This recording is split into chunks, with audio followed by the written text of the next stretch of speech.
Hi everybody, welcome back for another video. I've done several videos now on the Lifelite, and I don't think that I've really talked a lot about the technical aspects of the Lifelite. So that's what I'm going to do in this video. All right, I got the Lifelite, 5 shots with the Byrna kinetic rounds, not eco-kinetic. We're going to go on a watermelon. It'll puncture the CO2 on the first trigger pull, and see if I can see the laser well. Oh.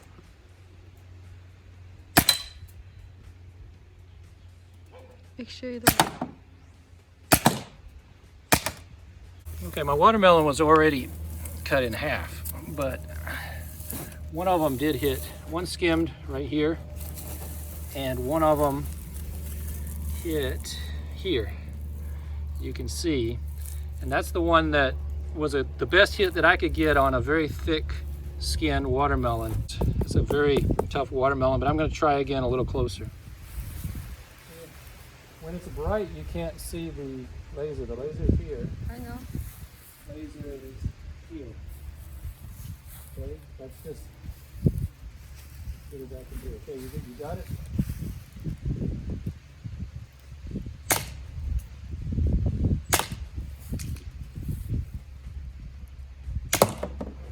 All right, so that time I got up, not point blank, but within 5-6 feet. 2 more shots here, again, just deflected, mostly bounced. Just broke through the very outer layer, and that's about it. And then it's just impossible to see the laser. But I wanted to talk a little bit today about the tactical aspects of this. We know that this is a flashlight, and in a previous video I tried to make the point that this is going to be more useful for you at night, and that is generally true because the red laser is hard to see at the daytime, and if you have to put this on target, you're literally pointing and shooting. So I'll show you what I learned about this. This is something that I have never done, surprisingly. There is a barrel down in there, as you can see, if I can get the right light.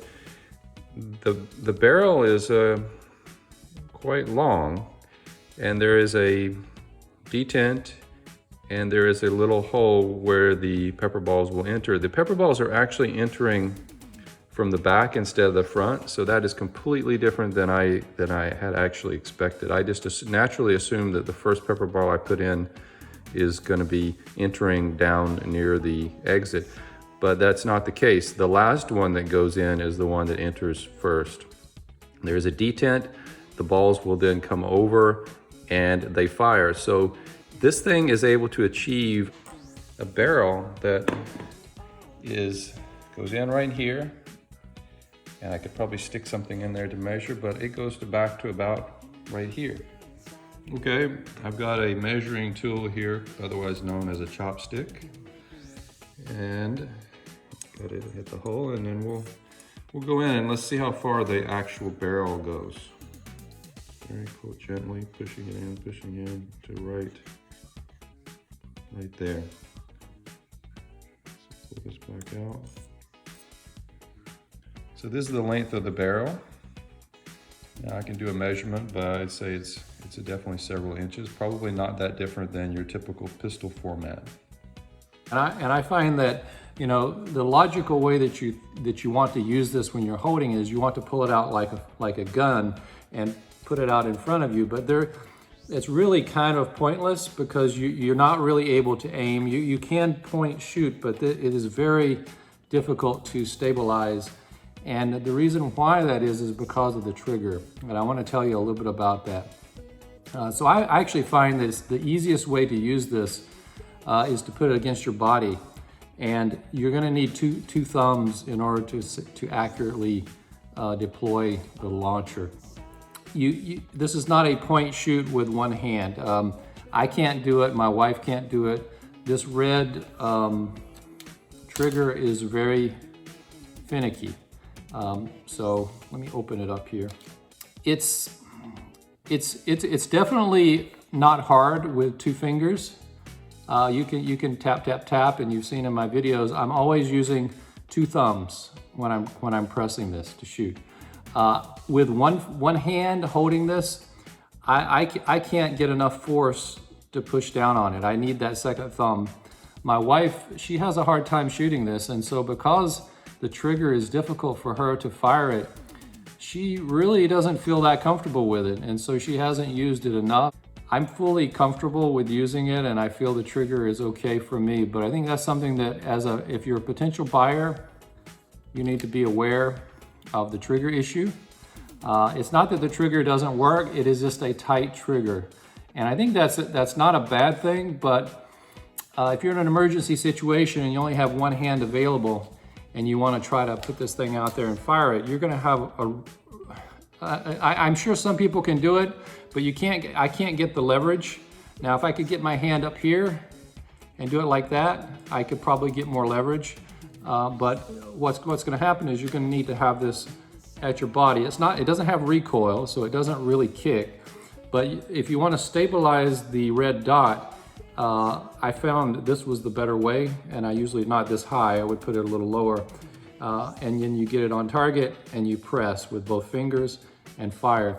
But it's not like a firearm, it's completely different, which is obvious from the look, but the function, the firing, you can't really point shoot it during daytime. I don't think that's going to be very accurate, whereas when you pull up your firearm, you look through your sights or you point it out at eye level. This is not something that you would pull up to eye level and shoot, because when you do that, even with two fingers, when you raise your hands up this high, it's very hard to compress.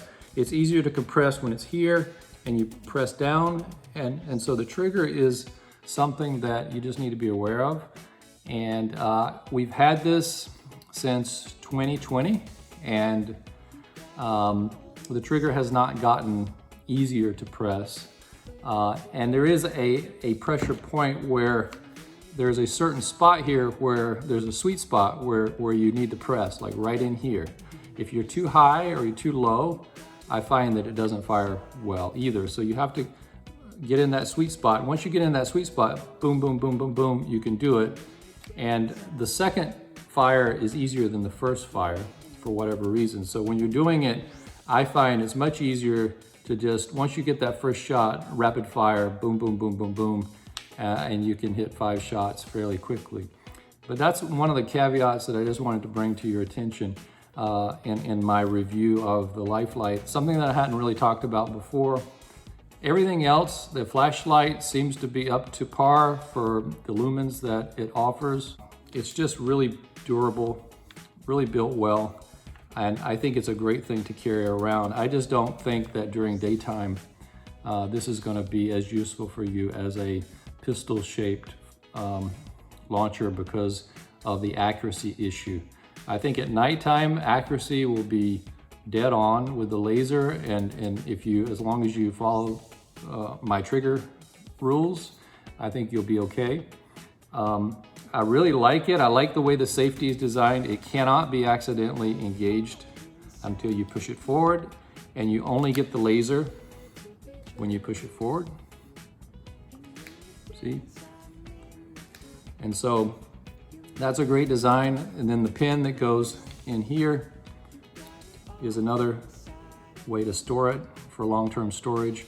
So you can have it loaded just like this with your CO2 in there in the front, projectiles loaded in the back, and just store it.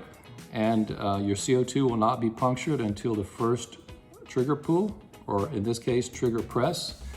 And at that point, then you want to use your CO2.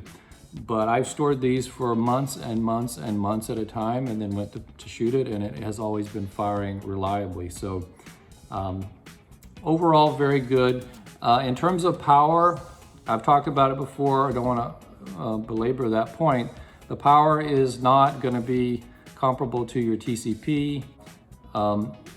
I'm comfortable with the velocity setting for PepperBalls, and I just think that if you're going to use it for kinetic impact, you might be a little disappointed in the effects. I feel it's underpowered for kinetic, even though 5 of these in the face is definitely going to work.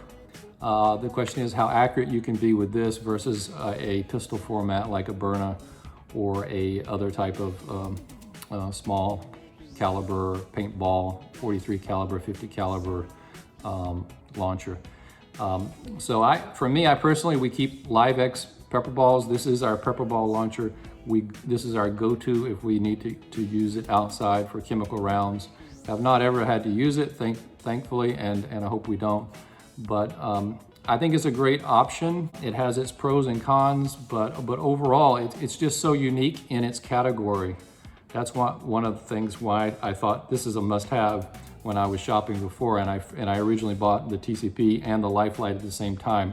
They're so unique, and I think the flashlight version is just still a standout idea, and the fact that it fires at a pretty good clip in order to bust those Pepperballs is quite impressive for a blow-forward design. That's my review of the Lifelite from a more of a tactical standpoint, aiming, firing, using the trigger, some points that you need to know.